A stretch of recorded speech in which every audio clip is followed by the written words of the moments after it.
हम ग्राम देवी की कसम खाते हैं कि टेम्बी गांव की कोई भी लड़की हमारी बिरादरी से बाहर शादी नहीं करेगी, और जो भी ऐसा करने की जुर्रत करेगा उसे हम जिंदा जला देंगे।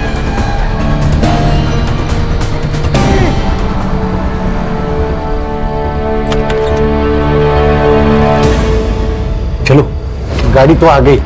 चलो चलो चलो जल्दी।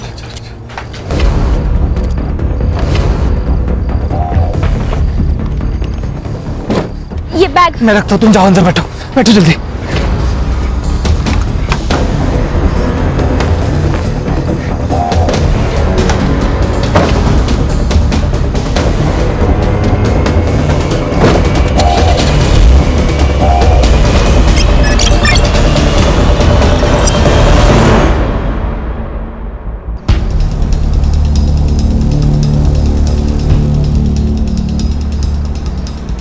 चिंता मत करना, बस एक आधे घंटे में हम लोग ढोलपुर पहुंच जाएंगे।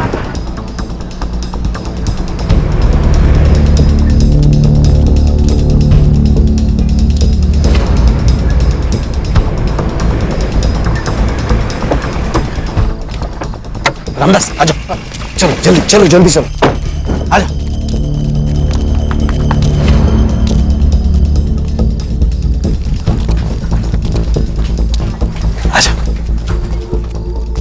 बस कुछ ही दिनों की बात है, एक बार वहां का मामला शांत हो जाएगा, फिर मैं इन दोनों को लेके वहां जाऊंगा। देख रामदास, मतलब मैं जानता हूं कि तूने लता और भूपेन को तंबी गांव से बाहर क्यों निकाला, लेकिन भाई मैं इन दोनों को अपने घर में नहीं रख सकता।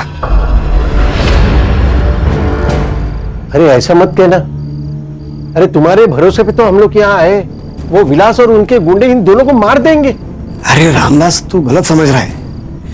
मेरे कहने का मतलब यह है कि इन दोनों की नई नई शादी हुई है, और मेरा घर तो तू देख रहा है, मतलब कमरे कम है, हालत खराब है, मतलब इन दोनों को मैं अलग कमरा नहीं दे सकता, यह मैं बोल रहा हूँ। भाई साहब, हमारे एक जान पहचान वाले हैं, चेतन खानविलकर, यही बाजू में ही रहते हैं। अब इन दोनों का बंदोबस्त वहां हो जाएगा। हाँ, मैं चेतन को पूछता हूँ।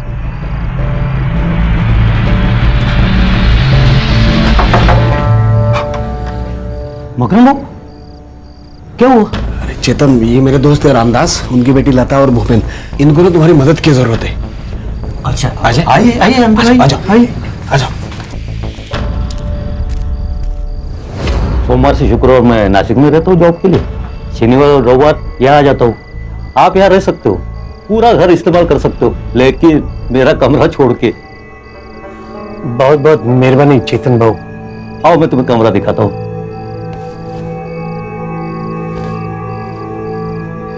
देखो भूपेन बेटा, चाहे कुछ भी हो जाए, लेकिन इस घर से बाहर मत निकलना।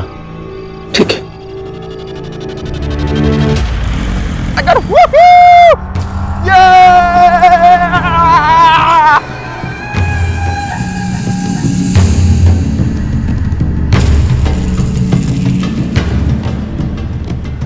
रुको रुको रुको रुको रुको, दुल्हे राजा, ये है आपकी दुल्हन का घर।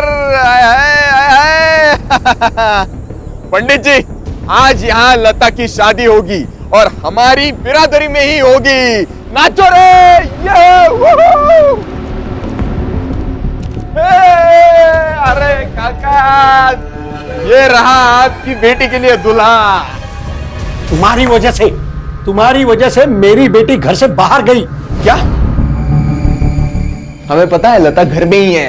ए, ढूंढो रे उसे। अरे ढूंढो, सारा घर ढूंढो। यही कहीं होगी। एक बार अगर लता घर में मिल गई ना, तो फिर देखना काका।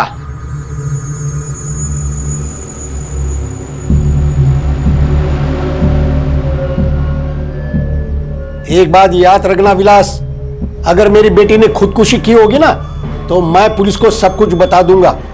पुलिस क्या बक रहा है ये आदमी? हाँ, मैं क्या डरता हूं क्या पुलिस से? बुलाओ, चलो रे यहां से, चलो।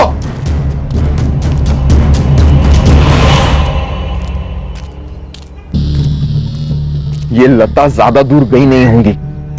एक काम करते हैं, आजू बाजू के गांव में ढूंढते हैं उसे। चलो रे, चलो। आओ ना बैठो।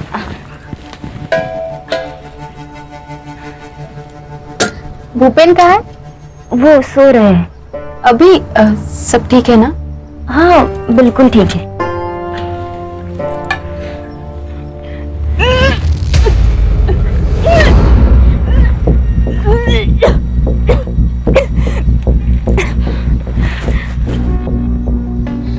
लता, तू प्रेग्नेंट है क्या?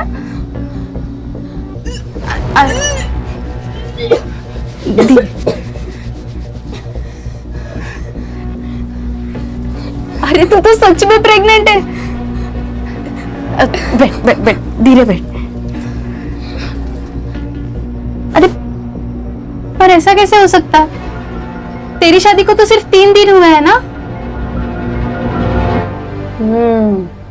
मतलब ये खेल शादी से पहले का है? हाँ, भूपेन ही था कि कोई और?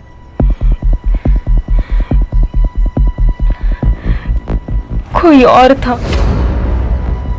कौन था पता ना? पहले तू मुझे वचन दे कि अगर मेरी जान को कुछ भी हो गया तो तू ये बात सबको बता देगी। लता, लता कौन सी बात?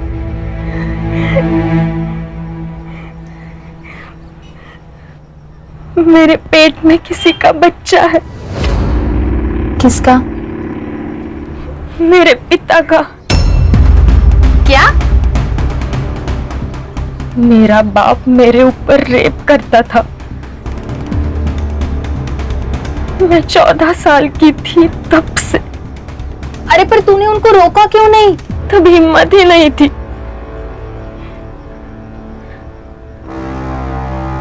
और जब बताने की कोशिश की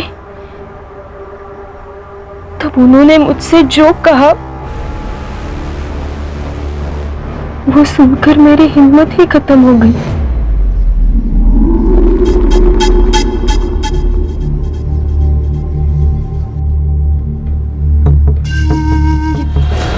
फिर मैं भूपेन से मिली, उसके प्यार में पड़ गई। बाबा जानते थे कि भूपेन मेरे साथ है, इसलिए वो भी पीछे हट गए, क्योंकि वो जानते थे अगर मैंने ये बात भूपेन से कही तो वो पुलिस के पास चला जाएगा। इसलिए हमारे गांव के गुंडे हमारे शादी के खिलाफ होते हुए भी उन्होंने हमारी शादी करवा दी, क्योंकि इस गुनाह से बचने का ये एक ही रास्ता था उनके पास। ये 10 लाख के गहने हैं और ये 5 लाख कैश। भूपेन की और तुम्हारी मैं जल्द से जल्द शादी करवा दूंगा। इस गांव से तुम्हें निकालकर जल्द से जल्द ऐसे घर दिलवा दूंगा जहां विलास और उसके गुंडे पहुंच न पाए। तुम्हें महीने का खर्चा भी दूंगा। इसके बदले में तुम्हें अपनी माँ की कसम खाकर कहना होगा कि जो भी कुछ हमारे बीच में हुआ है वो तुम किसी को भी नहीं बताओगी। उस राक्षस के चंगुल से बाहर निकलने का सिर्फ ये एक ही रास्ता था मेरे पास। तूने ये बात भूपेन को तो नहीं बताई? नहीं, और जब तक मैं जिंदा हूं तुम भी कुछ मत बोलना। फिर तुमने मुझे क्यों बताई? बस बोझ था दिल पर, हल्का कर दिया। अरे क्या हल्का कर दिया भाई? क्या हो गया? नहीं, वो उसका पेट खराब था ना, तो उल्टी करके पेट हल्का कर दिया। क्या हुआ? क्या खाया था कल? हमारे घर का वो आई बहुत तीखा बनाती है ना। हाँ, तुम खा लो ना, तुम्हें चलती है ना मिर्ची? हाँ मुझे चलती है। हाँ। तुमने खाया? हाँ। खाना पड़ेगा ना, वैसे भी जिंदगी भेड़ बकरियों की तरह हो गई है। पता नहीं कौन कहां से आया और गला काट के चला गया।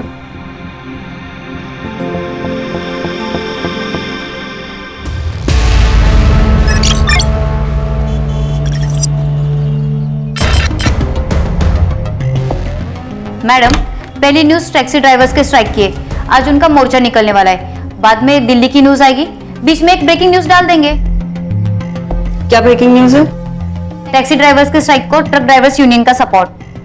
अच्छा, ये भी कोई ब्रेकिंग न्यूज है? कोई धमाकेदार न्यूज लाओ यार। वैसे एक धमाकेदार न्यूज को मैंने बाहर बिठा के रखा है।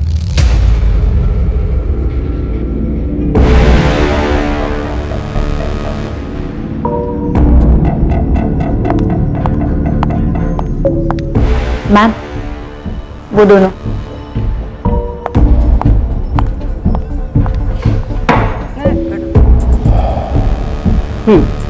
बोलो।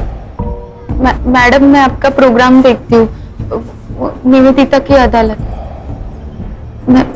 मैं उस प्रोग्राम में आके कुछ बात बताना चाहती हूँ। क्या?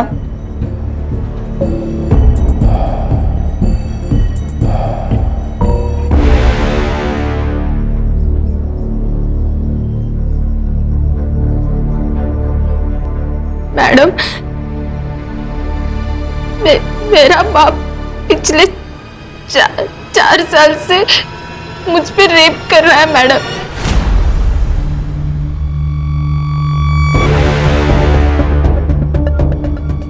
देखो, तुम्हें मेरे प्रोग्राम में लेने से पहले तुम्हारी बात रिकॉर्ड करनी पड़ेगी। क्यों मैडम? आप? मैं शरद, हम दोनों एक दूसरे से प्यार करते, शादी करने वाले। रिकॉर्ड इसलिए करते ताकि बाद में आप मुकर न जाओ। मैं तैयार हूँ।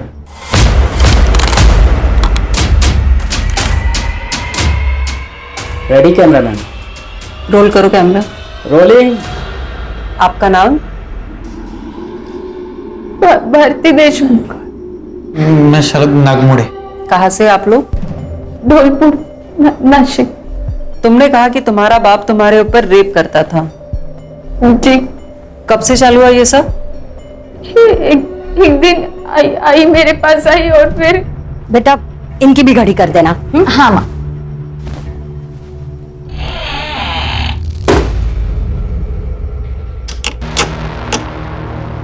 बाबा, आपने दरवाजा क्यों बंद किया?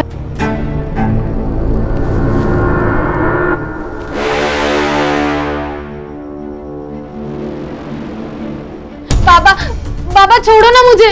बाबा क्या कर रहे हो? बाबा छोड़ो ना मुझे। बाबा! तो फिर इस सब को तुम्हारी माँ की सहमति थी? मैम, लास्ट ईयर ऐसा ही केस पुणे में हुआ था। लड़की ने रिवोल्ट किया तो मार डाला था उसे। इसको भी उसी बात का डर था। इसको भी ऐसा ही बोला था कि अगर ये इसने अपना मुंह खोला तो सांगता ना सांग मार के घर के अंदर गाड़ देंगे बोला। कैसा बाप हो सकता है ये? सौतेला बाप था वो इसका। ओह, मेरे पिता के गुजरने के बाद मेरे आई ने उससे शादी कर ली। तो सिर्फ वो मार देंगे इस डर से तुम सब कुछ सहती रही? फिर क्या करती मैं मैडम? हाँ, फिर मुझे शरद मिला और उसने मेरा हौसला बढ़ाया। मैंने घर पे बता दिया कि मैं शरद से शादी करना चाहती हूँ। तब आई और मकरंद उन दोनों ने। मकरंद? इसका सौतेला बाप। अच्छा, आगे? उस दिन से उन दोनों ने मुझे बेरहमी से मारपीट करना शुरू कर दिया। शरद, मुझे लगता है अब हमें शादी कर लेनी चाहिए। कितने दिन हम ऐसे चुप चुप के मिलेंगे? तुम्हें पता है, अगर मेरे सौतेले बाप को हमारे बारे में पता चला ना तो वो मुझे मार देंगे। अरे क्यों मारेंगे? देखो, मैं तुमसे प्यार करता हूँ और तुमसे ही शादी करना चाहता हूँ, और यही बात मैं उनको भी बताऊंगा। क्या?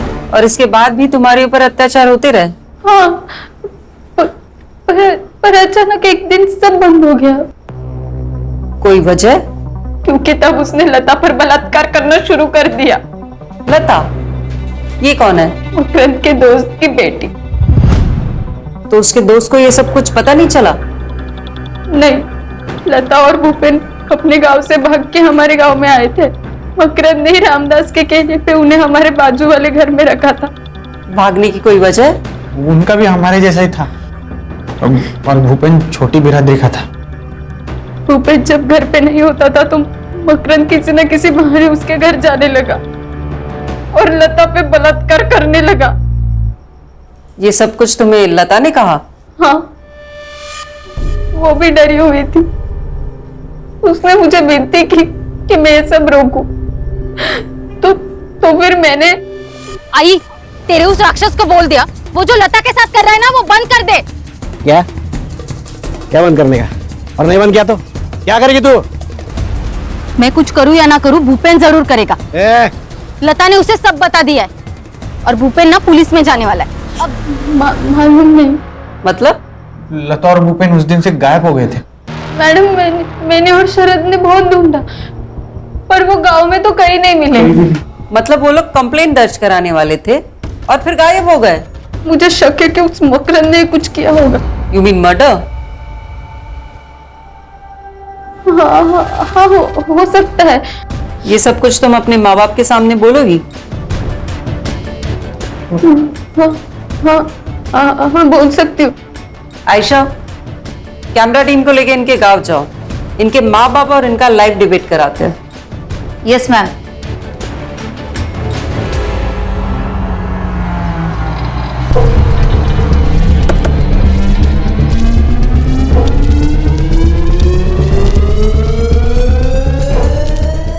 क्या भारती देशमुख का घर यही है? हाँ, अहो अहो लवकर बाहेर या, कोण आलेत बघाय लोक। मकरंद देशमुख, भारती देशमुख के पिता। जी मैं हूँ। मैं आयशा, डेली न्यूज से। मुझे आपका एक इंटरव्यू करना है। मैंने ऐसा कौन सा तीर मारा है? आपकी सौतीली बेटी भारती ने आप पे आरोप लगाया है कि पिछले कई सालों से आप उसका रेप करते आए हैं। क्या? सही सुना है आपने मेरे दर्शकों। एक बाप, एक सौतेला बाप अपनी सौतेली बेटी पर बार बार रेप करता रहा। तो सुनते हैं आज उस बलात्कार की शिकार से कि उस पर क्या बीती। बोलो भारती, क्या इस आदमी ने तुम पर रेप किया है? मैं 14 साल की थी तब से ये आदमी मुझ पे रेप करता आया है। अरे क्या नाटक कर रही है लड़की? माना कि मैं सौतेला बाप हूँ उसका, मगर बेटी जैसा प्यार किया है मैंने उससे, कुछ भी बात कर रही है। मकरन जी शांत रहिए, आपको बोलने का मौका दिया जाएगा। बोलो भारती। अगं काय बोलतीयस काय तू? वेड लागलाय का तुला? आई, तू भी इस सब में शामिल है। मैं चीखती थी, चिल्लाती थी और तू शांति से हॉल में बैठती थी। आई, झूठ पे झूठ बोल रही है, झूठ पे झूठ बोल रही है। भारती क्या बात कर रही है तू? देवा शपथ सांगतो मैंने ऐसा कुछ नहीं किया, मी असं नाही केलंय हो। भारती नहीं, मैं झूठ नहीं बोल रही हूँ। इस आदमी ने मेरा ही नहीं, अपनी दोस्त की बेटी लता का भी बलात्कार किया है। कुछ भी बोले जा रही है, झूठ बोल रही है। ये ऐसे नहीं है। अरे आप शांत रहिए, भारती को बोलने दीजिए, मौका दिया जाएगा आप तब बोलना। हाँ बोलो भारती तुम। लता ने ये बात भूपेन को बताई। भूपेन पुलिस जाने वाला था पर उसके पहले इस राक्षस ने उन दोनों का खून कर दिया। क्या बात कर रही है? मैंने खून किया? नहीं नहीं, मैंने खून नहीं किया। भारती पागल हो गई है। मैडम बंद, ऐसा कुछ नहीं। ये सब है, झूठ है सब। बंद कर दो ये।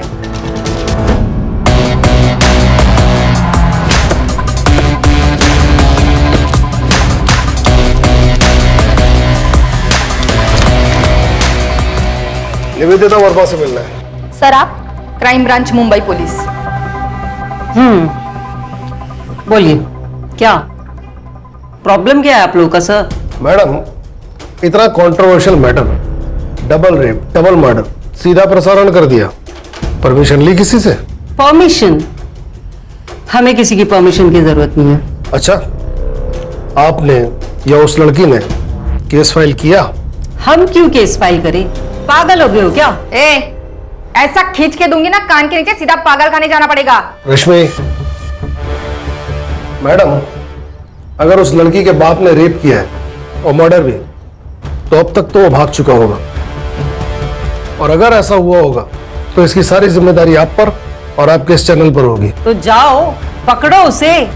हमें क्यों धमका रहे हैं आप लोग? धमका नहीं रहे मैडम, बता रहे हैं।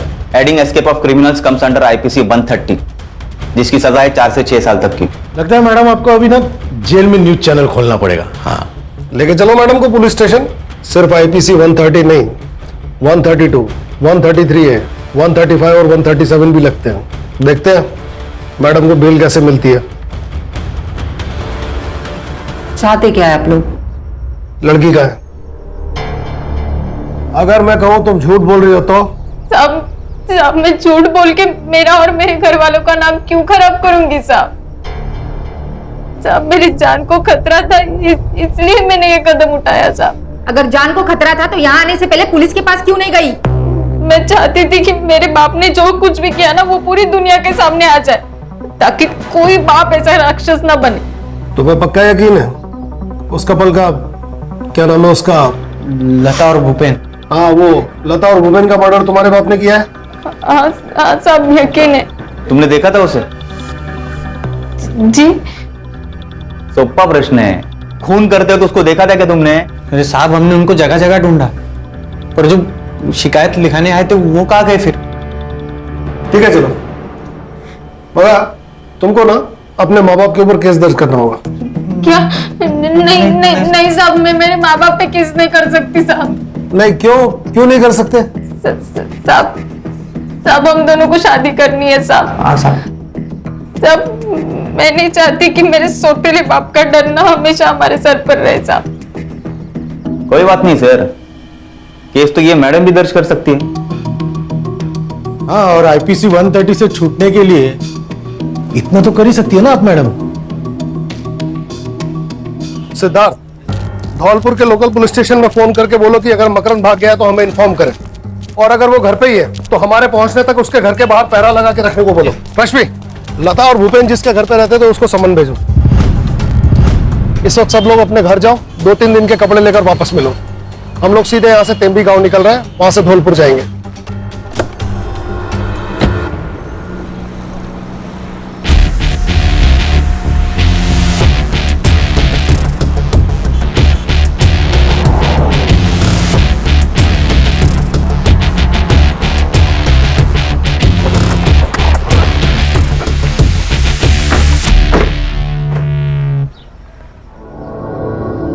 सर मोबाइल लोकेशन से तो यही घर है। चलो। आता काय सांगू साहब, सब कुछ अच्छा चल रहा था, लेकिन गड़बड़ तो तब हुई जब लता को भूपेन मिला। मैंने लता को समझाने की बहुत कोशिश की कि वो लड़का हमारे बिरादरी का नहीं है, पर उसने मेरी एक न मानी। फिर मैंने सोचा कि उसकी अपनी जिंदगी है, भला मैं कौन होता हूँ टांग अड़ाने वाला बीच में। और फिर पूरे गांव में बवाल जो हुआ था, वो विलास तो उन दोनों को मारने की धमकी दे रहा था। कौन है ये विलास? है जो सोचता है कि पूरे बिरादरी का जिम्मा उसके सर पर है। सिद्धार्थ, ये जो कोई भी विलास, इसका इनसे पता लेना बाद में। आप बोलिए। फिर मैंने सोचा अगर यहाँ गड़बड़ हुई तो फिर मैं उन दोनों को लेके चुपचाप से मंदिर गया और रात में उन दोनों की शादी करवा दी। 10 लाख के गहने और 5 लाख कैश भी दिए थे, और रातों रात उन दोनों को लेकर मैं धौलपुर पहुंचा। 1 मिनट, कैश और गहने भी दिए थे? हाँ। आपने वो न्यूज देखी? तुम्हारी बेटी के रेप और मर्डर की? सुधार, सॉरी सर। हाँ देखी थी, पर मैं नहीं मानता ऐसा हुआ होगा, क्योंकि मकरंद को मैं बचपन से जानता हूँ। जब उसने मुझे ऐसा कहा कि वो मेघा से शादी करने वाला है तो मैंने उसे ऐसा न करने को कहा, लेकिन उसने कहा कि वो विधवा है, अकेली है, अगर मैं उसे सहारा दूंगा, उसे शादी करूंगा तो भगवान मुझे स्वर्ग देगा। साहब वो अगर अच्छा इंसान नहीं होता तो भला मेरी मदद क्यों करता ना? क्योंकि वो अपने बेटी का रेप करता था, और जब उसने आपकी बेटी को देखा तो उसे लगा एक और शिकार उसके हाथ लग गया। सर मकरंद घर पे ही है।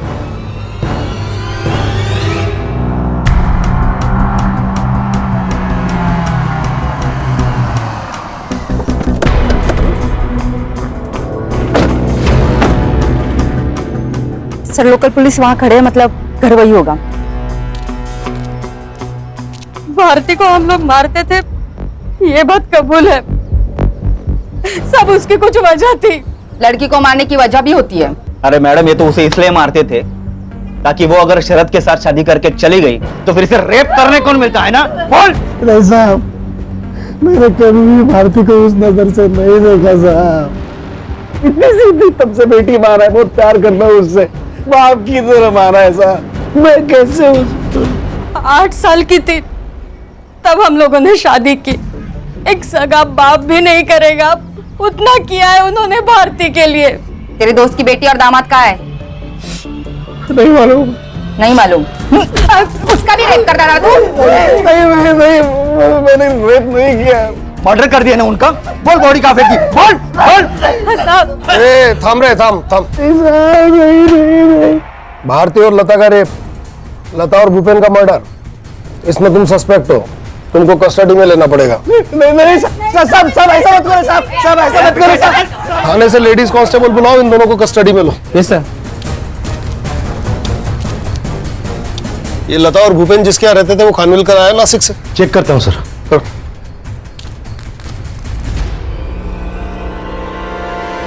बैठिए ना खानविलकर साहब। बसा हो, काळजी नका करू, बसा। सर वो मेरे घर रहे कुछ हफ्ते, अच्छे बच्चे थे। वो आता था उनसे मिलने? मकरंद? सर मैं नासिक में जॉब करता हूँ, शनिवार को यहाँ आता हूँ और रविवार को चले जाता हूँ। मैंने तो कभी देखा नहीं उनको यहाँ पे। ये लता और भूपेन अचानक ही गायब हो गए है ना? सर मुझे मालूम नहीं, शायद वो समाज का रखवाला है ना स्वघोषित, उसी के कारण हुए होंगे। विलास? हाँ साहब, वो आया था बच्चों को धमकी देने। ये तो खानविलकर। लेकिन साहब उन्हें लता और भूपेन दोनों नहीं मिले। कहाँ थे तब वो? सर हमको भनक लग गई थी पहले ही, भारती उन्हें अपने घर लेके गई। चलो लो चलो बाहर। फिर मामला ठंडे होने के बाद मैं सबको वापस बुलाता हूँ, ठीक है? तब तक घर के बाहर मत निकलना, बस। फिर उसी रात को वो वापस आ गए। कब की बात है? शायद पिछले शनिवार की। लता और भूपेन के पास कैश और गहने थे। यस लता और भूपेन के पास कैश और गहने थे। सर, मुझे उस बारे में कुछ भी नहीं मालूम सर। उनका सामान? उनका सामान तो उसी कमरे में जहाँ वो रहते थे। सुतार? कहाँ है कमरा, कहाँ है उनका? सर उधर है। चले पकड़ो। सर ऐसा लगता है कि गहने और कैश देख के इसकी नीयत बिगड़ गई। हो सकता है। रश्मि, ये लता और भूपेन के फोन कब और कहाँ बंद हुए थे? 1 मार्च को सर, इसी लोकेशन पे। सुन लिया खानविलकर जी, इसी लोकेशन पे। सर उन्हें भागना होगा इसलिए फोन बंद कर दिया होगा। सर कैश और गहने तो नहीं मिले, सिर्फ कपड़े मिले हैं। मतलब भागने वाले सिर्फ कैश और गहने लेकर भागे? ऐसा होता तो नहीं है। सामान को एविडेंस में जमा करो। और तुम मिस्टर खानविलकर एक काम करो, आज ही अपने बैंक में लीव एप्लीकेशन दे दो, क्योंकि जब तक हम नहीं कहेंगे तब तक तुम इसी धौलपुर में रहोगे। लेकिन सर क्या मना नहीं ठीक है। हाँ ठीक है सर, ले लेता हूँ। मुंबई से डॉग स्क्वाड बुलाओ, ये कपड़े उन्हें सुंघाओ, देखते हैं कहां तक गए दोनों।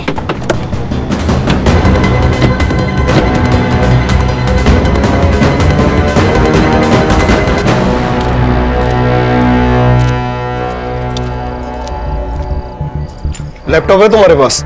हाँ है सर। आज रात को इस बिरादरी के रक्षक विलास का सारा कच्चा चिट्ठा निकालो, कल सुबह से इसी के गांव तेम्बी में मिलते हैं।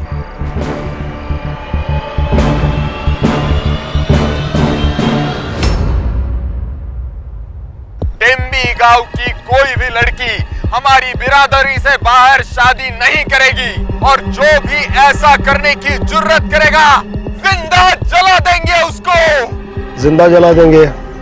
तुम ही हो ने लता और भूपेन को इसी चक्कर में मारा? साहब सबूत है तो बात करो, वरना वकील तो मैं जेब में लेके घूमता हूं, समझे?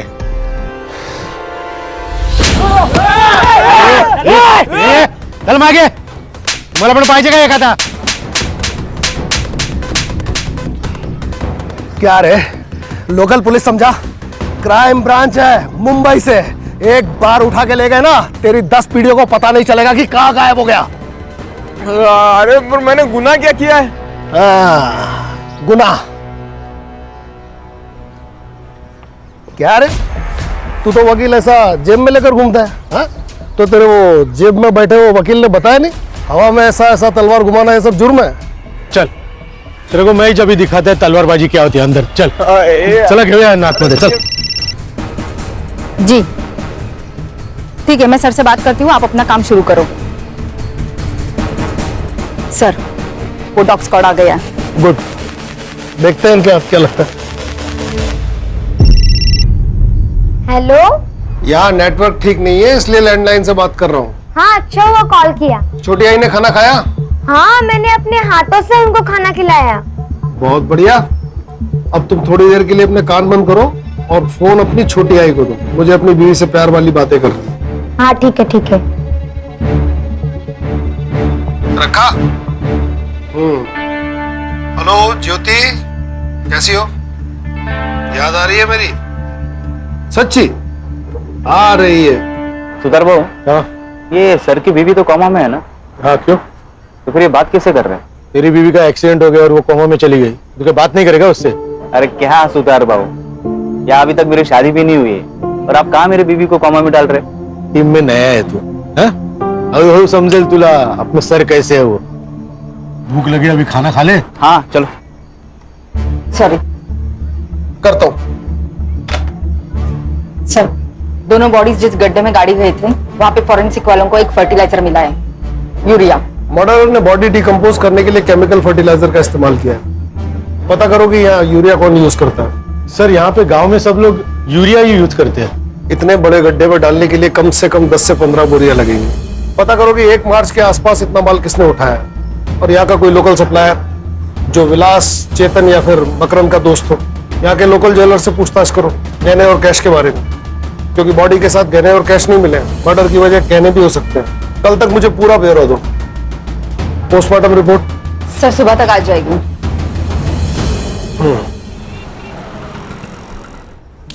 Good morning sir. Good morning. नाश्ता करो। सिद्धार्थ और सुतार का दिखाई नहीं दे रहे। सर वो ज्वेलर्स और फर्टिलाइजर सप्लायर्स के पास गए हैं। सर पीएम रिपोर्ट आ गई है। मर्डर गला घोट के हुआ है और लता प्रेग्नेंट थी। भूपेन से? नहीं सर, मैंने अर्जेंट बेसिस पे फिटनेस का डीएनए भूपेन से मैच करवाया, पर मैच नहीं हुआ। अगर वो भूपेन से प्रेग्नेंट नहीं थी तो किससे प्रेग्नेंट थी? मकरन। उन्हें धौलपुरा सिर्फ एक ही हफ्ता हुआ था, तो मकरम से कैसे प्रेग्नेंट हो सकती है? कोई और है? सर पीएम रिपोर्ट के हिसाब से मर्डर 1 मार्च को हुआ था। सबसे पहले तो ये पता लगाना होगा कि लता प्रेग्नेंट किससे थी। सर और एक बात, चेतन की मोबाइल लोकेशन के हिसाब से चेतन 1 मार्च को धौलपुर में ही था। हो सकता है उस दिन बैंक हॉलीडे था, महाशिवरात्रि थी। हाँ सिद्धार्थ बोलो। सर हम मार्केट में इंक्वायरी कर रहे हैं। एक फार्मर है विजय घरात, जिसने 27 फेब को नॉर्मल से भी ज्यादा यूरिया परचेज किया है। Good job. अब ये पता लगाओ कि इसका हमारे सस्पेक्ट में से किसके साथ कनेक्शन था। Okay sir. लता और भूपेन के संपर्क में जितने भी लोग थे, सबके मोबाइल लोकेशन निकालो। 1 मार्च को धौलपुर में कौन था और लता किससे प्रेग्नेंट हुई? इन सवालों के जवाब हमें कातिल तक पहुंचा सकते हैं। जी सर। नहीं, मेरी बेटी किसी और से प्रेग्नेंट हो ही नहीं सकती। तुमने तो कहा था कि लता और तुम एक दूसरे से कोई बात नहीं छुपाते थे, फिर ये बात तुमसे लता ने कैसे छुपाई? मालूम नहीं साहब, मुझे तो लगने लगा है कि वो प्रेग्नेंट थी, इसलिए भूपेन से जल्दी शादी करना चाहती थी। मैं भी कैसा बाप हूँ, बेटी का दर्द ही समझ नहीं पाया। रामदास जी, आप 1 मार्च को धौलपुर में क्या कर रहे थे? 1 मार्च को वो सर ये सबके मोबाइल के लोकेशंस आ गए हैं। इनका लास्ट लोकेशन भी धौलपुर बता रहा है। हाँ, वो तो मैं लता को मिलने गया था ना। अब याद आया, टाइम खोटी क्यों किया? मुझे लता की बहुत याद आ रही थी ना, इसलिए गया था। मिली? हाँ साहब। क्या बात थी? कुछ नहीं, यहाँ वहाँ की, यहाँ वहाँ की, इधर उधर की। रश्मि। जी सर। जिप बैग है? हाँ है। हाँ, ये आप क्या कर रहे हैं साहब? तेरा बाल चोरी कर रहे हो। पता है ना क्या कर रहा है? Of course sir.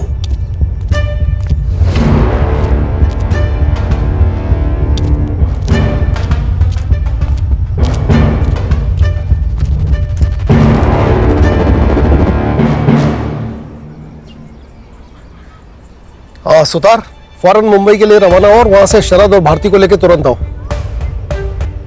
इस बाल की डीएनए रिपोर्ट कब तक आ जाएगी? सर मैं कोशिश करती हूँ रिपोर्ट जल्द से जल्द मिले। ये लता के कॉल रिकॉर्ड्स में उसकी सबसे ज्यादा बात किससे हुई है? सर भूपेन और धौलपुर में भारती से। और कोई मर्द? नहीं। अगर लता किसी और मर्द के कांटेक्ट में नहीं थी तो फिर प्रेग्नेंट किससे हुई?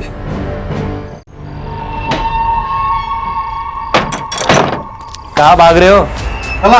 आता तुमचा पाहुणचार ना आम्ही करतो। हाँ, और वो भी लाइफ टाइम। चलो चल। तेरा डीएनए लता के फीटस से मैच करता है। सच बोलेगा, छोड़ो इन दोनों को तेरे ऊपर। मैं वो सिद्धार्थ, तेरा बेल्ट देना।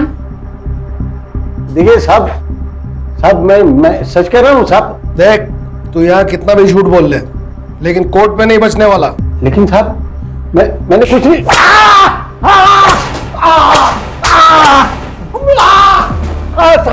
सब बताता हूँ, सब सच बताता हूँ। मैं लता का बलात्कार करता था, लेकिन साहब मैंने उसे मारा नहीं साहब। मैं उससे मिलने ढोलपुर जरूर गया था, लेकिन 2 घंटे बाद में वापस टेमी में आया। मैंने उसे नहीं मारा साहब। रश्मि, इसका स्टेटमेंट मोबाइल में रिकॉर्ड करो और लोकल पुलिस स्टेशन को दो। साहब रहने दो, बेटी का बलात्कार करता था ना, उसकी थोड़ी सजा मुझे भी देने दो। जान से मत मारना। 3 P याद है ना? पीठ, पांव और पेट। वहां मारने से दर्द होता है, आदमी मरता नहीं। ये जुर्म है साहब, ये जुर्म है।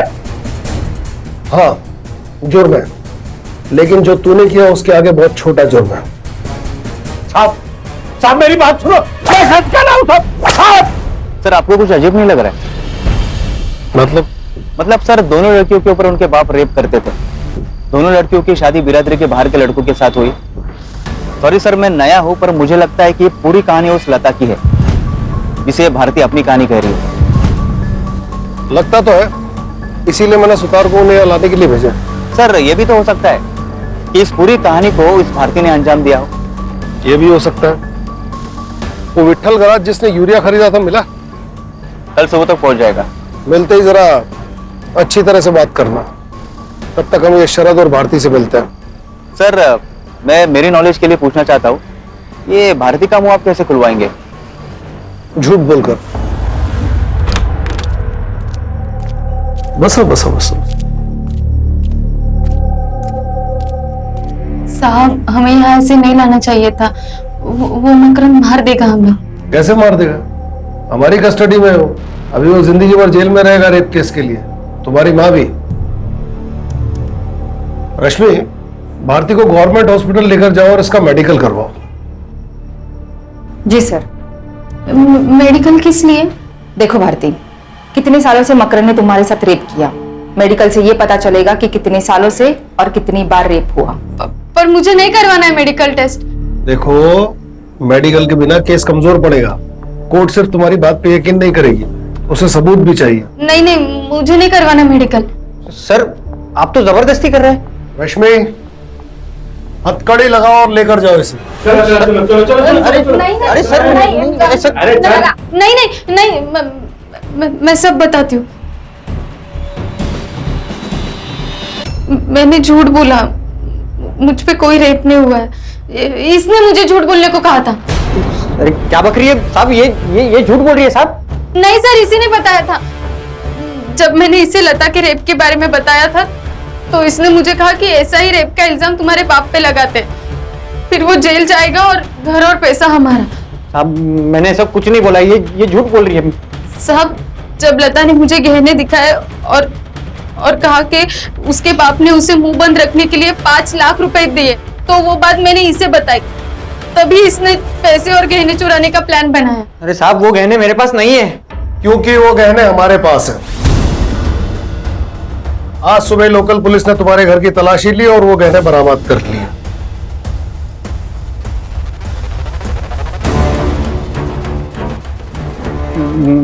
मुझे नहीं मालूम ये गहने मेरे घर पे कैसे आए।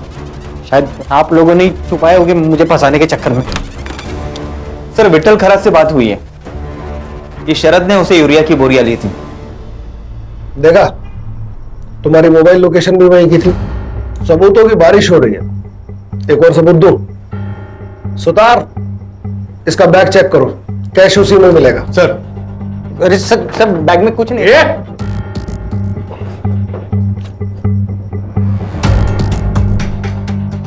क्या ये है? Case close. अब स्टेटमेंट। लता और भूपेन को तूने मारा। क्यों मारा हमने ढूंढ लिया, कैसे मारा अब तू बताएगा। मैंने महाशिवरात्रि के दिन खानविलकर के खेत पे भूपेन को बहुत दारू पिलाई।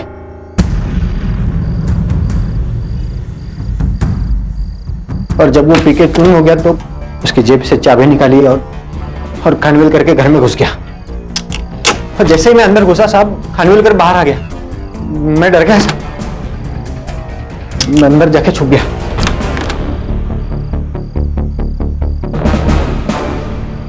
जब खानविलकर सो गया तो मैं लता के कमरे में घुस गया। देखा तो लता सो रही थी, भूपेन की लाश के पास लेके आए। तुमने उनके साथ अपने भी जुर्म का गड्ढा खोदा और उस गड्ढे में इसे धकेल दिया। और भारती, शर्म आनी चाहिए तुम्हें, एक नेक बाप पर इतने घटिया इल्जाम लगाए।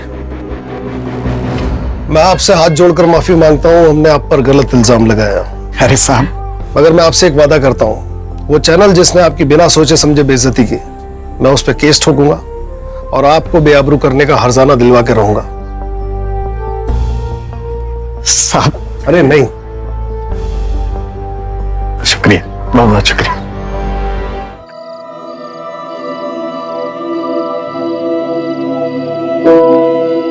मीरांश, तुमने सारे टेबल बुक करा लिए? मैंने कहा था ना, तुम्हारे लिए एक सरप्राइज है। किस बात का सरप्राइज? ना तो आज मेरा बर्थडे और ना ही हमारी एनिवर्सरी है। सेलिब्रेशन ओकेजन देखकर नहीं, मौका देखकर करना चाहिए। आई नो प्रीत, हमारे मैरिज में काफी प्रॉब्लम्स आई हैं। मैं हमेशा अपने काम में बिजी रहा और जब तुम तकलीफ में थी मैं तुम्हें समय नहीं दे पाया। चलो, फाइनली तुम्हें रियलाइज तो हुआ कि तुमने क्या किया है। जितने चाहे ताने मार लो, लेकिन प्लीज अपने दिल से कड़वाहट निकाल दो प्लीज। एक नई शुरुआत करते हैं ना प्रीत। प्लीज प्रीत, हमारे रिलेशनशिप को एक और मौका देते हैं ना प्लीज। क्या कहती हो? हाँ, कहती हूँ।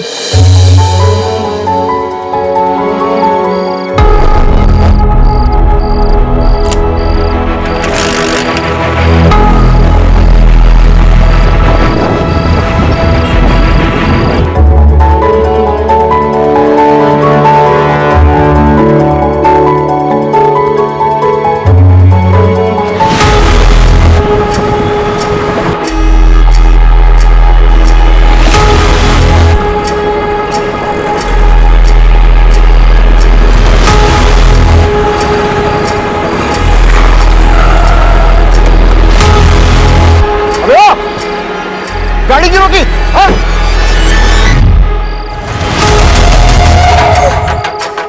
विराज! विराज!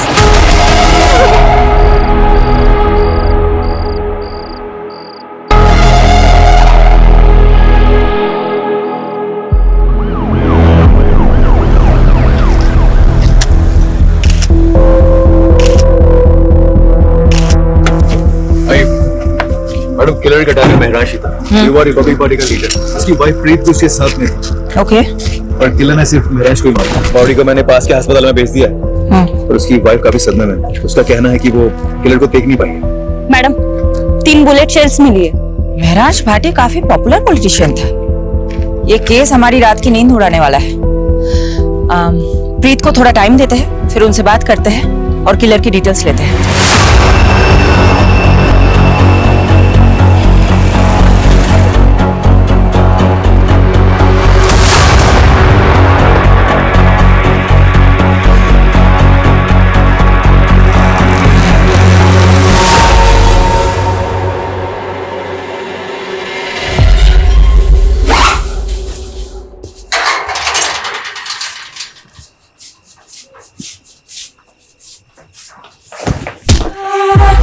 लवली दी, बैग लेके किसे जा रही हो? पापा जी, लवली दी भाग रही है, चेती आओ। लवली रुक जाओ, लवली जैसे भाग, अभी ज्यादा दूर नहीं गई होगी। चल।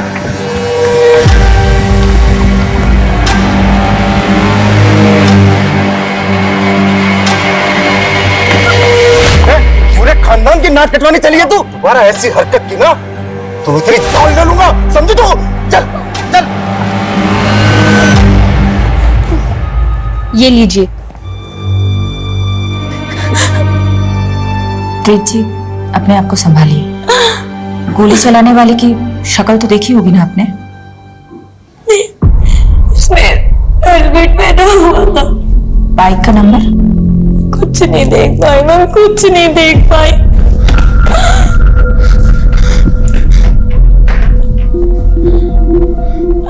कुछ पता चला महराज का? संभाल। मैडम मैं लोकेश, मैं राज का दोस्त, और ये बनी प्रीत का भाई। मैं राज हमेशा से समाज से ताल्लुक था और अपने से ज्यादा दूसरों की फिक्र करता था। सही कह रहे हैं मैडम लोकेश जी तो बहुत सही आदमी थे। इस वक्त आप लोग बहुत ज्यादा शॉक में हैं, लेकिन देखिए इस केस को हमें as soon as possible solve करना है, किलर को पकड़ना है। इसलिए महराज जी से जुड़ी कोई भी बात, वो चाहे पॉलिटिकल हो या पर्सनल, इस केस के साथ जिसका कनेक्शन हो सकता है, हमें बताने में प्लीज देर मत कीजिएगा। प्रीत देख, मैं जानता कि ठीक टाइम नहीं है, पर मैं क्या करूं। जिया जी के अंतिम संस्कार के लिए मुझे थोड़े पैसे चाहिए थे। तू तो मेरे हालात जानती है। कितने पैसे चाहिए? कोई 5-1 लाख। और देख, जिया जी लोकल हीरो थे यार, हजारों फॉलोअर्स थे उनके। अब सिर्फ घर में पूजा पाठ करने से तो नहीं चलेगा, एक आज सभा का आयोजन तो करना पड़ेगा ना। प्रीत जी की गाड़ी आ गई। मैम आपके पति की मौत राजनीतिक षड्यंत्र के कारण हुई है। क्या आप अब राजनीतिक में कदम रखेंगे क्या? मैम बताइए मैम प्लीज। Ma'am hello.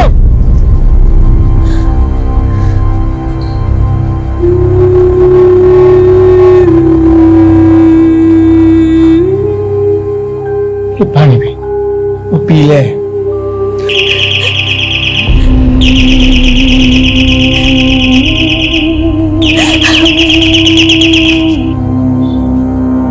नहीं आएगा आपका महराज, कितनी भी घंटी बजा लो, मर चुका है वो।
आदर्शी, ओ पापा जी दरवाजा खोलिए, लगता है बाहर से लॉक कर दिया किसी ने।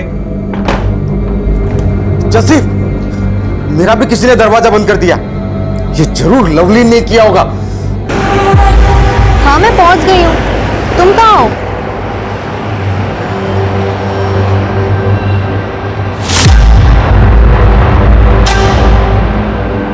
इतना टाइम क्यों लगाया?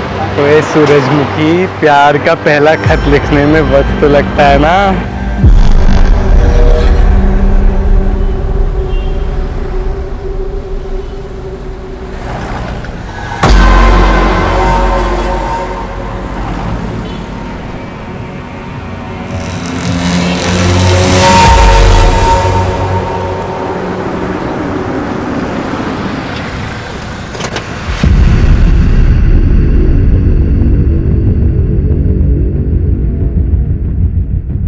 शेफाली जी, अब राजनीति में नीति रह ही कहां गई है। बस सबको राज करना है और सत्ता पाने के लिए कोई कुछ भी कर सकता है। त्रिपाठी जी, कोई कौन हो सकता है, कुछ बता सकते हैं आप? देखिए, हमारी पार्टी अगले चुनाव में राजेंद्र के खिलाफ महरांस को चुनाव में खड़ा करने वाली थी। आप तो जानते ही, पूरे शहर में राजेंद्र से ज्यादा महरांस का बोलबाला था। यूथ पर पकड़ थी उसकी, सोशल मीडिया पर लाखों फॉलोवर थे। अब महरांस तो रहा नहीं, तो फायदा राजेंद्र को ही हुआ। हमने मारा महराज को, सबूत है क्या? 7 साल पहले इसी तरह नागेश्वर राव का मर्डर हुआ था। वो भी आपके खिलाफ इलेक्शन में खड़ा होने वाला था, तब भी आपका ही नाम उछला था।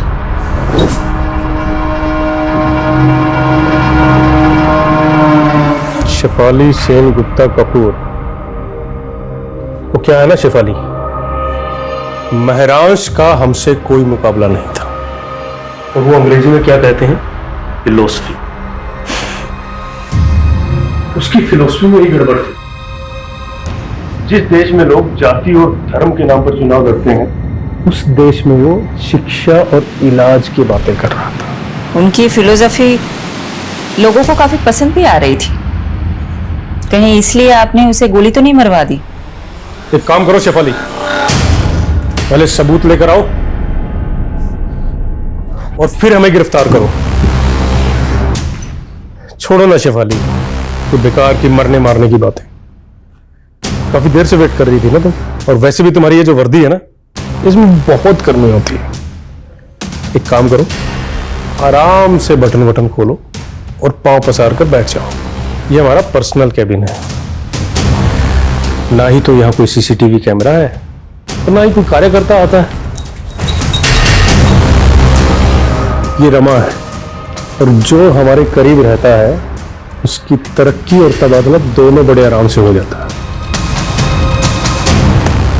तुम भी आकर बैठ के देखो ना, कितना मजा आता है जिंदगी का। लंगोट में रहना सीख ले राजेंद्र। आज जमीन पर पड़ा हुआ है, कल हॉस्पिटल में रहेगा तू। छोड़ूंगा नहीं मैं तुझे। तूने राजेंद्र सिंह को मारा है। अच्छा, सबूत है तेरे पास? वैसे तो यहाँ पे सीसीटीवी भी नहीं है। महरांश पढ़ाई में अव्वल था, यूपीएससी क्लियर की और आईपीएस की ट्रेनिंग छोड़ के राजनीति में लग गया। हमारे मोहल्ले में सब यही एग्जाम्पल देते थे कि बनना है तो महरांश जैसा बन, क्योंकि उसने जो भी फैसले लिए सब सही थे, सिवाय एक। कौन सा फैसला? प्रीत से शादी का। क्यों, ऐसी क्या प्रॉब्लम प्रीत? सर आप ही सोचिए, एक ड्रग एडिक्ट से शादी करता है क्या वो? प्रीत ड्रग एडिक्ट है?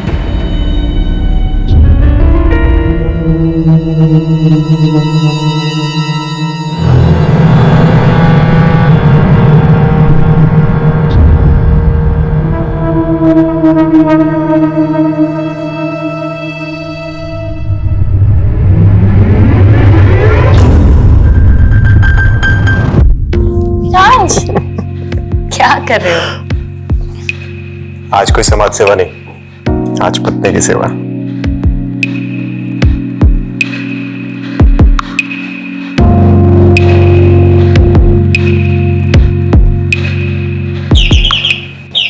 आया माँ। मामा क्या हुआ? क्या हुआ माँ?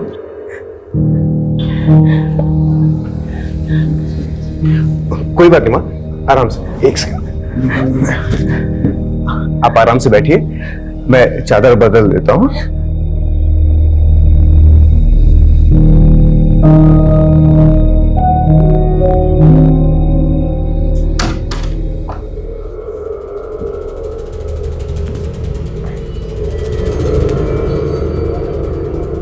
I'm sorry प्रीत, वो माने। मिराज प्लीज, कोई मेहरबानी मत करो मुझ पर। अभी फिर से बेल बजेगी और तुम स्कूल के बच्चे की तरफ भागते हुए जाओगे। प्रीत, ये तुम किस तरह की बातें कर रही हो? अरे मेरी माँ है वो, मेरा फर्ज बनता है उनकी देखभाल करना। और मैं तुम्हारी बीवी हूँ मेरांज, बीवी की तरफ तुम्हारा कोई फर्ज नहीं बनता?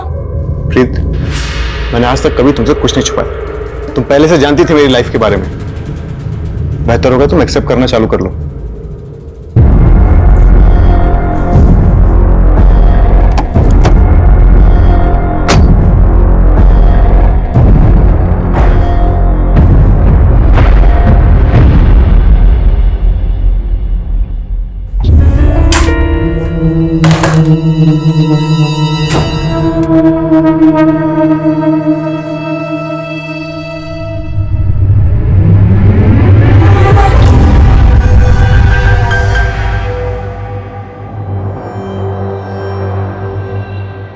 बनी हमने शादी तो कर ली है, पर आगे क्या?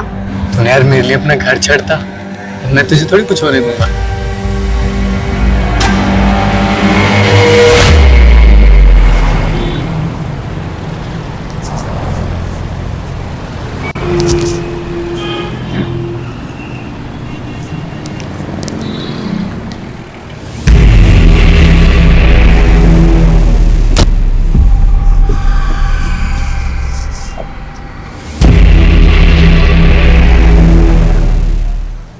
यही कार चोर है लक्कू। निकल। चलो। चोर चोर नहीं हूँ, गाड़ी मेरी है। चाबी खो गई थी इसलिए से खोल रहा था। तेरी ऐसी की तैसी। पुलिस होगी गुंडागर्दी करते हो? गुंडागर्दी मैं तुझे बताता हूँ, चला जा। अरे कहाँ लेके जा रहे हो? चल बताता हूँ। चल तेरी गाड़ी लेके आजा यार। मैडम, फॉरेंसिक ने महराज के फोन और लैपटॉप से डाटा रिट्रीव कर लिया है, इसमें कॉपी है। ओके। हाँ, एक बंदा हाथ लगा है, कार चोर है। कार चोर? प्रीत से तार जुड़े इस कार चोर के। चलो। क्या मैडम, एसी लगवाना चाहिए ना इंटरोगेशन रूम में? अब बोलो तो एक first class AC second hand में दिलवाओ। लखू तो एयर कंडीशन की नहीं, अपनी कंडीशन की फिक्र कर। मर्डर का चार्ज लगा है तेरे पे, वो भी एक नामी नेता का। बुरा फंसने वाला है तू। सिंगल कर रहे हो ना मैडम? सब समझता हूँ मैं ना। होल पट्टी देके डराने का फॉर्मूला ना पुराना हो गया। फूल नहीं देते हम, सीधा कूट देते हैं। अरे मैडम, मैंने ऐसा कौन सा गुनाह कर दिया कि आप लोग मुझे मर्डर के चार्ज में फंसा रहे हो? नाटक बंद कर, इसे देख और अच्छे से बता, जानता है इसे? यादव का कहना है तुम्हारा चक्कर महराज की बीवी प्रीत के साथ है। देखा यादव, मैंने कहा था ना, लखू जैसे फटीचर आदमी के साथ प्रीत का चक्कर हो ही नहीं सकता। ओ मैडम, फटीचर नहीं हूँ मैं। महीने का 1,00,000-1.5 लाख कमाता हूँ और वो प्रीत क्या मुझे पालेगी? उल्टा मैं उसके खर्चे उठाता था। सच आ गया ना जुबान पर। अब बता, कार चोरी करते करते प्रीत को कैसे फंसाया? वो शादी से पहले मैं प्रीत को ड्रग सप्लाई करता था। नशे की लत थी प्रीत को, उसे माल मिलता था और मुझे मजे। लेकिन प्रीत के भाई बनने को जब हम दोनों के बारे में पता लगा तो उसने महराज के साथ उसकी शादी कर दी। धीरे धीरे उसके नशे की लत भी छूट गई, दिल तोड़ के चली गई मेरा। बस उसी दिन से मैंने भी ड्रग्स की लाइन छोड़ दी। ओए मजनू, प्रीत के कॉल रिकॉर्ड से पता चला कि तू शादी के बाद भी उससे बात करता था फोन पे। साहब, प्रीत ने खुद मुझे ढूंढा था सोशल मीडिया पे, फिर कॉल भी किया था मुझे। लक्कू प्लीज मेरी बात सुन, मैं सच में तुझसे बहुत प्यार करती हूँ। तू मुझे यहाँ से कहीं ले चल, कहीं दूर चलते हैं ना हम दोनों। एक बात और, मैं अकेले नहीं आऊंगी, मिराज के दिए हुए पैसे और गहने लेकर आऊंगी। प्रीत, थोड़ा वेट कर, मैं कुछ करता हूँ। अच्छा प्रीत, वो गहने कितने के होंगे वैसे? महराज को शक हो गया था तुम दोनों पर, तुम दोनों का मिलना मुश्किल हो गया था, इसलिए तुमने महराज के मर्डर का प्लान बनाया। कुछ भी कहोगे मैडम, एक औरत होते हुए मेरी सिस्टर पे इतना घटिया आरोप लगाते हो, आपको शर्म नहीं आती? उस कार चोर ने कहा और आपने मान लिया। झूठ बोल रहा है वो, मेरे से पूछ लो, कहानियां बना रहा है। सच है क्या है? सच है बनी, मेरा लक्कू के साथ अफेयर था। तेरा दिमाग फिर गया? लक्कू ने ये कबूल किया है कि उसने ही महराज को मारा है, प्रीत के कहने पर। ये झूठ है और लक्कू से मुझे कोई प्यार नहीं था। मैं लक्कू का सिर्फ इस्तेमाल कर रही थी ताकि मैं मीरान से अलग हो सकूं। पर क्यों? क्या पति पत्नी में रिश्ते अच्छे नहीं थे?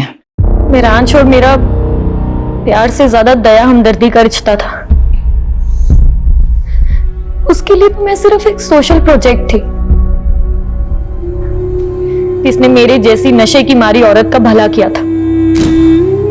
बनी, मुझे थैंक यू कहने की कोई जरूरत नहीं है। अरे मुझे तो इस बात की खुशी है कि मैं प्रीत से शादी कर रहा हूँ और एक ऐसी लड़की को नई जिंदगी दे रहा हूँ जो नशे की गिरफ्त में है। मिराज द ग्रेट के लिए हम सब बेचारे थे। उसकी अपनी माँ, मैं, मेरा भाई, हम सब पर एहसान थे मिराज के। बनी, तुम पर क्या एहसान था मिराज का? मैडम जी सॉरी, इसका दिमाग फिर गया है। मैं ही बेरोजगार था, जिया जी ने तो मुझे मोबाइल स्टोर खुलवा के दिया था। मिराज के दिल में सबके लिए प्यार से ज्यादा दया थी। वो ये भूल गया था कि रहम की जिंदगी एक वक्त के बाद घुटन बन जाती है और उसी घुटन से बचने के लिए मैंने लक्कू की मदद ली थी। पर मैंने मिराज को नहीं मरवाया। और जहां तक मैं लक्कू को जानती हूँ, वो भी ये सब नहीं कर सकता। प्याज की तरह पर्दे खुल रही हैं प्रीत। मुझे ऐसा लगता है कि ये प्रीत और बनी हमसे बहुत कुछ छुपा रहे हैं। मैडम, ये प्रीत और बनी दोनों भाई बहन पंजाब में लुधियाना गिराने वाले। चलो लग जाते हैं प्याज के पर्दे खोलने में, देखते हैं किसके आंसू निकलते हैं, प्रीत के या बनी के।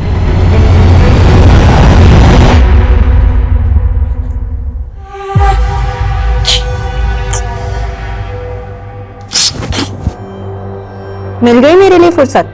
मैंने तो तू मिली। बहुत अकेला लगता है पूरे दिन भर तुम्हारे बिना, और तुम वो इतना लेट घर आते हो। अच्छा एक बात बताओ, पूरे दिन भर मोबाइल स्टोर पे ही रहते हो या कोई और चक्कर में फंसे हो? इधर देखना तुम, इतने फ्रेश हो लो तुम, फिर साथ में खाना खाएंगे। हाँ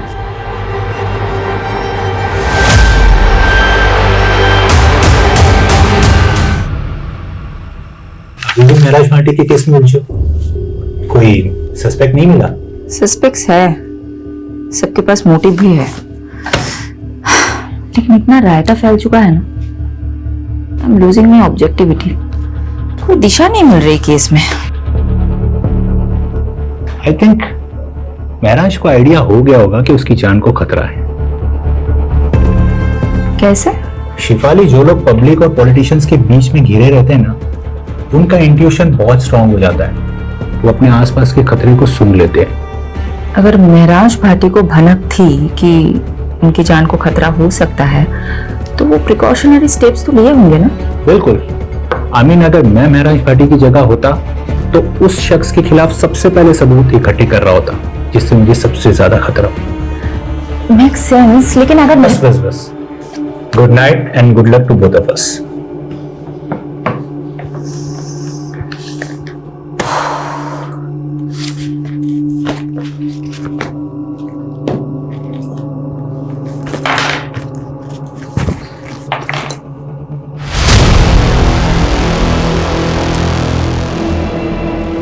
मैडम, फॉरेंसिक ने महराज के फोन और लैपटॉप से डाटा रिट्रीव कर लिया है, इसमें कॉपी है।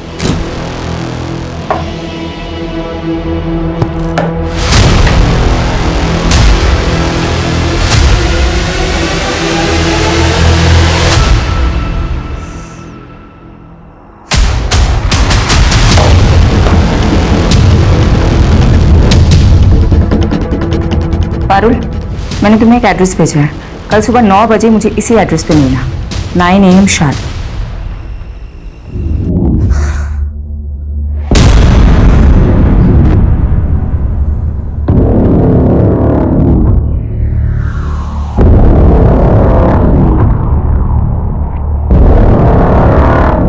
मैं आई रियली लव यू।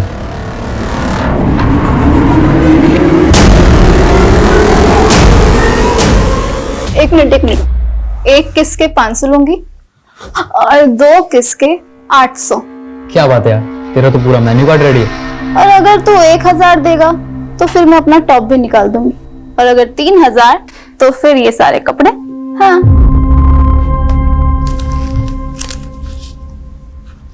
ये मेरा पर्स तेरा, तेरा पूरा मेन्यू कार्ड मेरा। मेहर, कौन है अंदर? तू यहीं रुक, मैं अभी देख कर आती हूँ। क्या है? ये लड़का कौन है? पीछे हटो। कौन है? क्या कर रहा तुम्हारे कमरे में? कौन है तू? और ये पैसे? चल निकल यहां से, जा रहा है? ये क्या है? हैं? क्या ये? तुम नशा करती हो?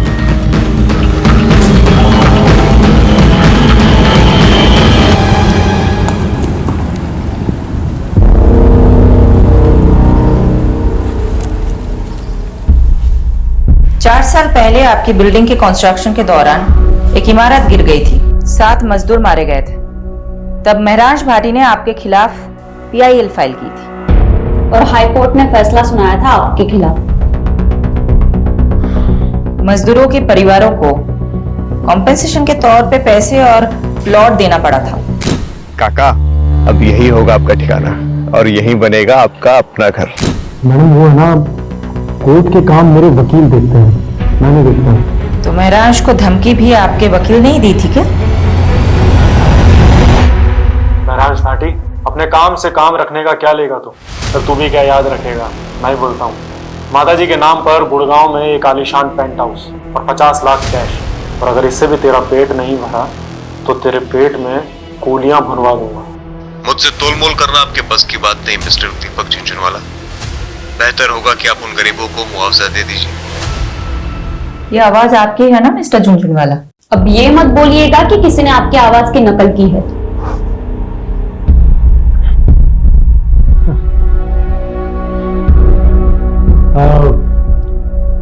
हाँ, आवाज तो मेरी है मैडम, मगर आप कुछ प्रूफ नहीं कर पाएंगे इससे। अब इतना कानून तो मैं भी जानता हूं कि ये कोर्ट में audio recording as evidence admissible नहीं होती। मिस्टर झुंझुनवाला, कोर्ट तो बहुत दूर की बात है, मैं आपको डिटेल में बताती हूँ हम आपके साथ क्या करेंगे। तो तेरे घर पर तो मैं सीबीआई और ईडी की रेड करवाऊंगा, बर्बाद कर दूंगा तुझे। और अगर ऐसा ना हुआ ना तो मेरा नाम झुंझुनवाला नहीं। यहाँ तेरी कोई नहीं सुनने वाला, और अब तो विटनेस भी है तेरे खिलाफ। तू तो अब गया। कौन विटनेस?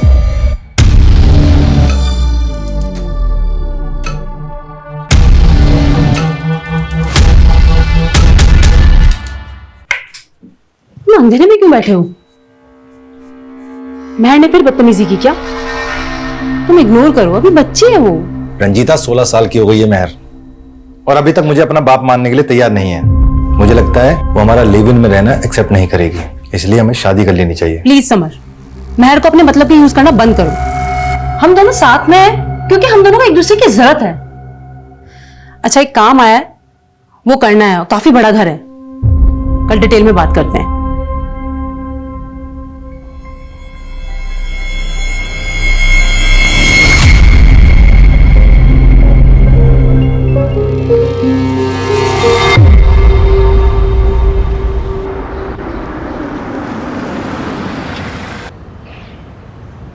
यादव जी, प्रीत ड्रग एडिक्ट थी, लेकिन रिहैब के बाद उसकी हालत में काफी सुधार था। ऑन रिकॉर्ड तो उसके खिलाफ और कोई केस है नहीं, लेकिन हाँ, प्रीत के भाई बनी के खिलाफ कुछ ही टाइम पहले एक केस फाइल हुआ था।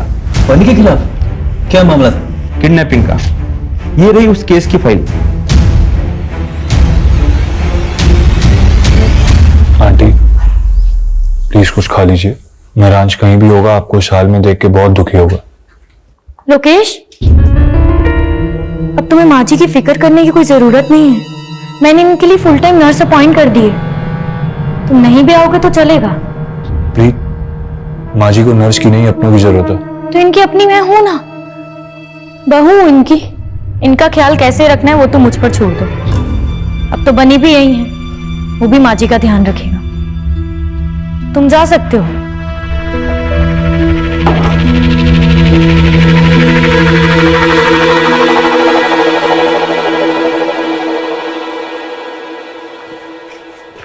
एक साल पहले लवलीन और बनी लुधियाना से भागकर दिल्ली आ गई, क्योंकि दिल्ली तो ऑब्वियस चॉइस होगी ना बनी के लिए। सोचा होगा कि दिल्ली में सेफ रहेंगे, और महराज का तो काफी नाम भी था। राइट, लेकिन ऐसा हुआ नहीं। 6 महीने तो अच्छे से गुजरे, और फिर एक दिन अचानक लवलीन का भाई उसे घर आया और चाकू से वार करके उसकी हत्या कर दी। सीसीटीवी में दिखा था उसका भाई।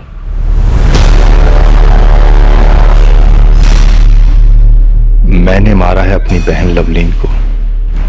बहुत बड़ा पाप हो गया मुझसे, और इस पाप की सजा मैं खुद को दे रहा हूं, अपनी जान ले रहा हूं। लेकिन इसका महराज के मर्डर से क्या कनेक्शन हो सकता है? सही कहा यादव, तुम्हें कोई लिंक मिला? अभी तक तो नहीं मिला।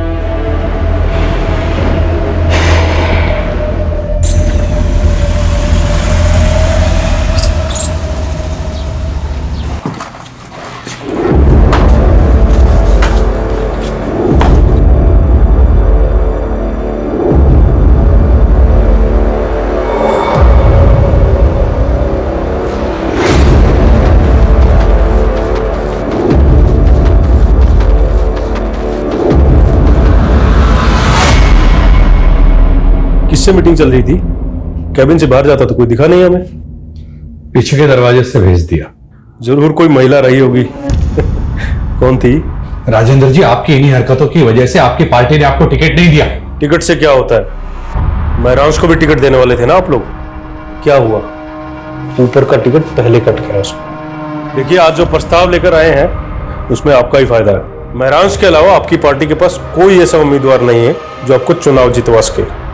ये काम हम कर सकते हैं। अगर आपकी पार्टी हमें टिकट देती है तो जीत पक्का। थोड़ा वक्त दीजिए, सोच कर बताते हैं। सोच लो, जितना दिमाग नोचना है नोच लो। हमने भी काफी कुछ सोच रखा है। सूरज जी गाड़ी यहीं रोक दीजिए, मैं यहीं से वॉक करके चली जाऊंगी। सोलंकी जी आप भी घर चले जाइए, लेट हो गया। ठीक है मैम।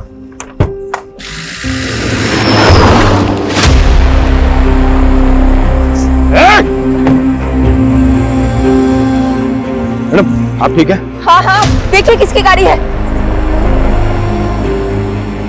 कंट्रोल रूम, एक सिल्वर कलर की कार अभी अभी गांधी रोड से गुजरी है और उस पर नंबर प्लेट भी नहीं है।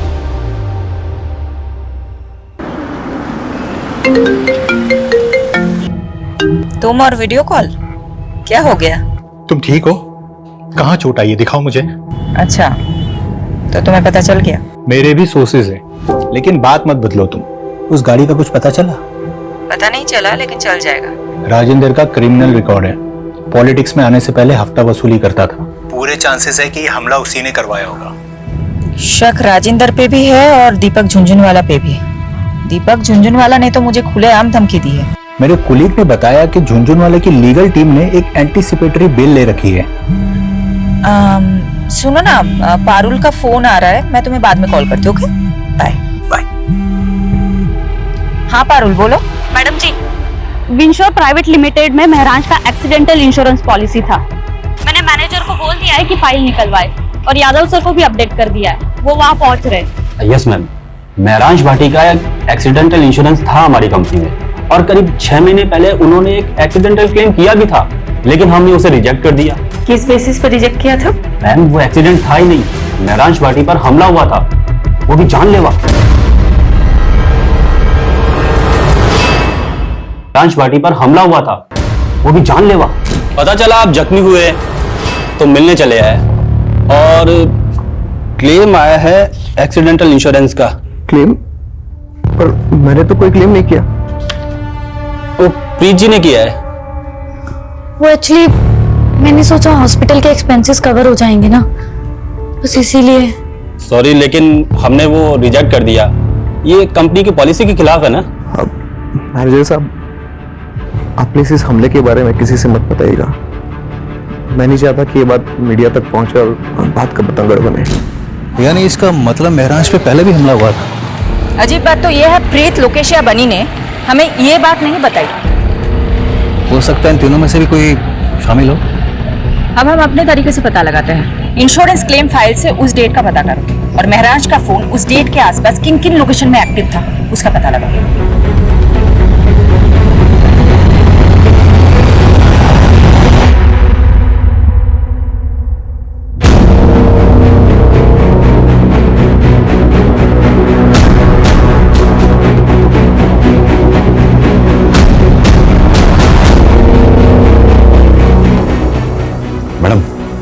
रिपब्लिक पार्टी की त्रिपाठी ने अचानक प्रेस कॉन्फ्रेंस बुलाई है कैंडिडेट का नाम अनाउंस करने के लिए।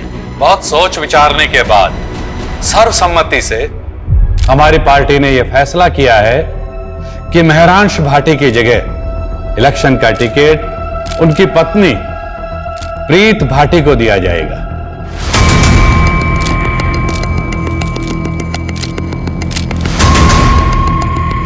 मैं त्रिपाठी जी और पार्टी के सभी वरिष्ठ सदस्यों को आभार प्रकट करती हूँ। मेरे पति महरांश, उनकी ख्वाहिश थी इस शहर के लोगों की सेवा करना। तो क्या टिकट पाने के लिए प्रीत ने महराज को रास्ते से हटाया होगा? साथ ही मैं दिल्ली पुलिस से भी दरख्वास्त करती कि मेरे पति महराज के कातिल को जल्द से जल्द पकड़ा जाए। और आप सब लोग। हाँ यादव, कुछ मिला? मैडम एक हिस्ट्री शीटर है केदार कामरे, 4 महीने से फरार चल रहा। तुम पहुंचो, मैं पेपर वर्क तैयार करके तुम्हें वही डायरेक्ट मिलूंगी।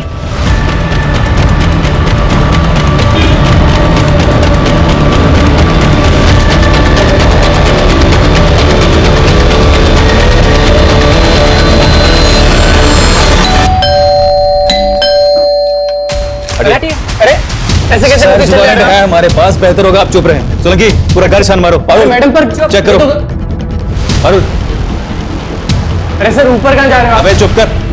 अरे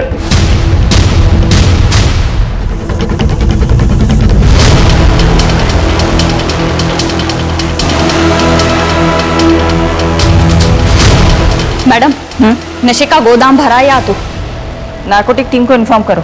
यादव, सबको सील कर दो। ओके प्रीत, तुम हमारे साथ चलो, तुम्हारे साथ बहुत सारी बातें करनी है। और इलेक्शन लड़ने का जो विचार है ना तुम्हारे मन में, वो भूल जाओ, क्योंकि ये खबर मीडिया तक जरूर पहुंचेगी। मैंने मेरांश को नहीं मारा है, लेकिन केदार से मैं ड्रग्स खरीदती थी। एक्चुअली उस दिन लक्कू के पास जब माल नहीं था तो उसने मुझे केदार का कांटेक्ट दिया, तो मैं उससे ड्रग खरीदने मेरठ गई थी। और महराज को ये बात पता चल गई थी, राइट? मेरांश को एक्चुअली शक होने लगा था कि शायद मैं फिर से ड्रग्स लेने लग गई हूँ, इसलिए वो मेरा पीछा करता था।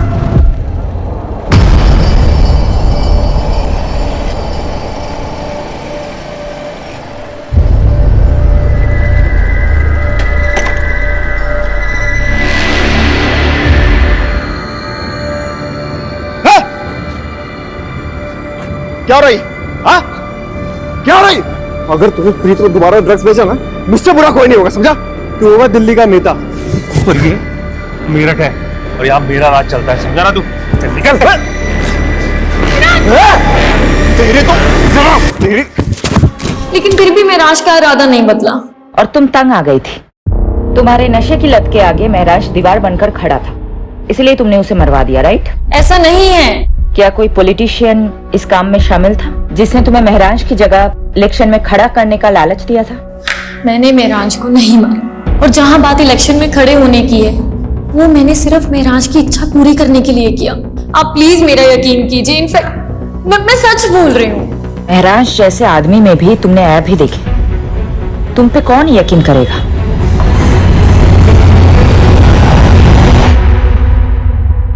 प्रीत, लक्खू, राजेंद्र, दीपक झुंझुनवाला, ड्रग पेडलर केदार और बनी, ये सब सस्पेक्ट्स के तौर पे हमारे सामने आए, लेकिन किसी के खिलाफ हमारे पास कोई कॉन्क्रीट सबूत ही नहीं है। मैडम, इन सब से हमने अपने तरीके से पूछताछ की, लेकिन अभी तक कुछ भी हाथ नहीं लगा। महराज के पिछले 2 साल के कॉल रिकॉर्ड्स भी चेक किए, लेकिन उससे भी कोई लीड नहीं मिला। सिचुएशन हमारे लिए बहुत फ्रस्ट्रेटिंग है। मैं पर्सनली बहुत गिल्ट फील करती हूँ कि मैं एक विक्टिम को इंसाफ नहीं दिला पा रही।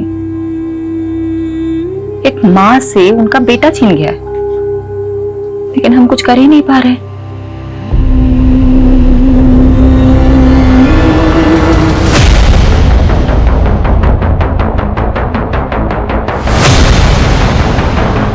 अरे मिट्टी डल गई उन सब पे, अब आपको और हमें बस आगे की सोचना चाहिए।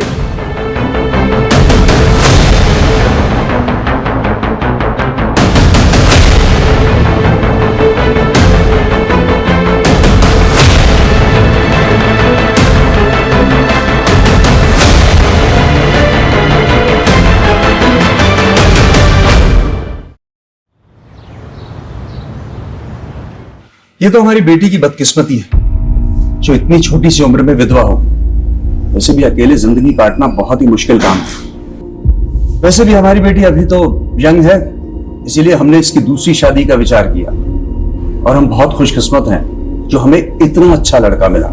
मेरे भाई की भी पहली पत्नी शादी के 2 साल बाद ही गुजर गई, लेकिन मैं चाहती थी कि मेरे भाई का दोबारा घर बसे, इसलिए आज मैं बहुत खुश हूँ, और मेरी बेटी मेहर भी, कि मेरे भाई को इतनी अच्छी लड़की मिली।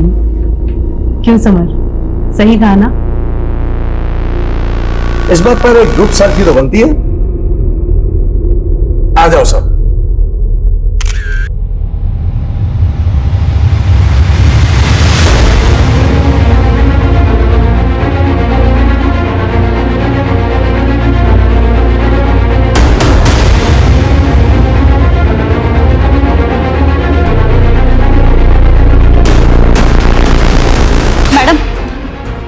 एक पुराने केस की ताजा खबर लाई हूँ। कौन सा केस? महराज भाटी मर्डर केस। 1 साल के बाद क्या पता चला उस केस के बारे में? अभी अभी नोएडा में एक खबर मिली है जिसमें एक फैमिली है जो झूठी शादी के नाम पे लोगों को ठग रही थी। ये उनकी फोटोज है। नोएडा पुलिस ने इनके लिए लुकआउट नोटिस जारी किया है। कौन है ये तीनों, और महराज के साथ इनका क्या कनेक्शन है? मैडम, इस फोटो में जो दूल्हा है ना, इसकी शक्ल को ध्यान से देखिए, हमने इसे पहले भी देखा है। याद नहीं आ रहा है, कौन है ये? कहाँ देखा था इसे? लवलिन, याद है मैडम? सीसीटीवी फुटेज में हमने उसका चेहरा भी देखा था। ये दूल्हा वही है लवलीन का कजिन दलबीर। तलवीर कहीं वही तो नहीं इसने बाद में सुसाइड कर लिया था? जी हाँ सर, कुछ तो बहुत बड़ा झोल है इस केस में। यादव, पारुल, ढूंढ निकालो इन तीनों को। जी मैडम।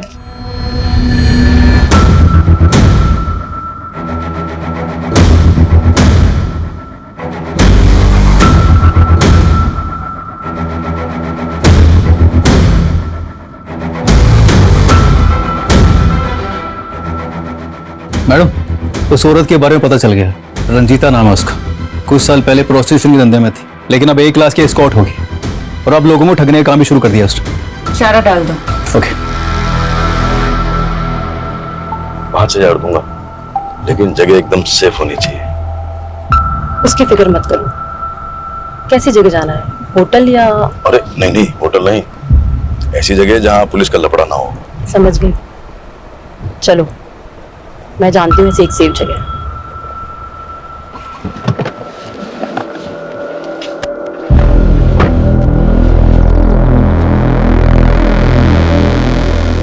ये है मेरा घर, सबसे सेफ जगह। इससे सेफ एक जगह और है। कौन सी? जेल।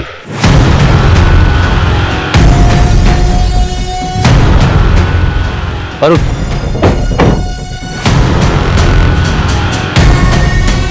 सुलगी, पूरा घर छान मारो, कहीं ना कहीं तो मिलेगा। ओह, तो यहाँ छुप के बैठा है तू? चल। मेरा असली नाम दलबीर है। लवलीन मेरे चाचा बलजीत की बेटी थी, जस्सी की सगी बहन। जब लवलीन बन्नी के साथ भाग गई तो मेरे चाचा टूट गए थे। मुझसे उनकी हालत ये दिखी नहीं गई। क्या तुम्हारे चाचा ने तुमसे ऐसा करने को कहा था? कहा नहीं था, लेकिन मैं उनके जज्बात समझता था, इसीलिए मैंने लवलीन को मार दिया। सुसाइड का नाटक किया ताकि आप लोगों से बच सकूं और एक नई जिंदगी शुरू कर सकूं। तुमने अपनी जगह जिस आदमी की लाश रखी थी वो कौन था? पता नहीं, कोई शराबी था, कदकाठी से मुझसे मिलता था। उसको अपने कपड़े पहनाए और ट्रक के आगे धक्का दे दिया। क्या तुम्हारे इस प्लान में बलजीत और जस्सी भी शामिल थे? इसलिए बलजीत ने तुम्हारी लाश की झूठी शिनाख्त की? नहीं, उनको कुछ नहीं पता था। महराज को तुमने क्यों मारा? जी लवलीन ने घर से भागने की कोशिश की पर पकड़ी गई। समझ ही नहीं आ रहा क्या करें। पूरे खानदान की नाक कटवानी चली है तू। तुम दोनों बालिग हो और तुम दोनों को अपनी जिंदगी अपने हिसाब से जीने का पूरा हक है। अगर तुम्हें मुझसे कोई सपोर्ट चाहिए दिल्ली में तो मैं पूरा सपोर्ट करूंगा, और जहां तक रही बात शादी और घर की तो मैं देख लूंगा।